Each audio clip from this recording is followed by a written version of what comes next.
Attention all waterfowl hunters. Will from Locked On Sound here. We've been getting a bunch of questions lately about an update for the avian flu across the United States as we get towards waterfowl season. So we've seen a huge uptick in questions about this, so we figured we'd start a new weekly series through the remainder of our waterfowl season, giving you guys a weekly update for what's happening with the numbers. So above me here, I've got the avian influenza map. Obviously, Locked On Sound is right here in Michigan at about 225 cases. This is the map for July.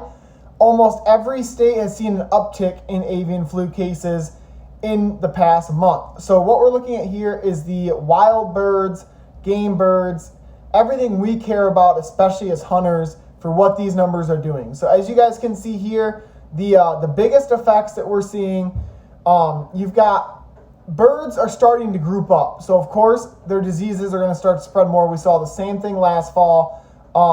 The Atlantic flyaway here, their numbers are fairly constant. They haven't seen a huge uptick, but right here in the Mississippi flyaway is where we've seen the biggest uptick in birds. So that's where I know a lot of the United States waterfowl hunters come from. Michigan's up to 225 now. Texas is up to 317. Every other state's not doing too horrible. You get up here at 608. That's a pretty big number. Florida all the way at 418. So you can see what states are being hit most. I do not have the data as far as which tests are being taken in which states more, but this is from the USDA, the United States Department of Agriculture. They've been studying this nonstop since the outbreak started a couple years ago.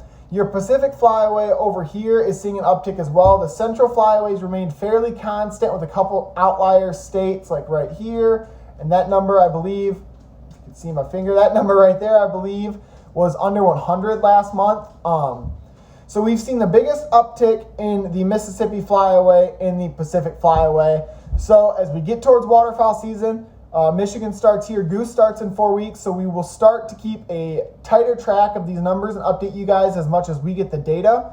We'll have YouTube videos coming out on this as well. But those are your numbers for the entire month of July. A lot of these are hunter-reported numbers as well.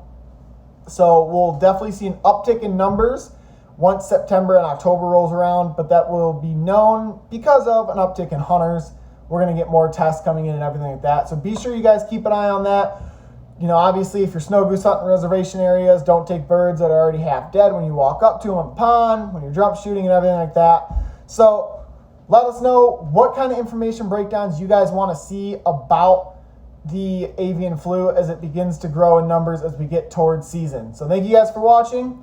Be sure to subscribe.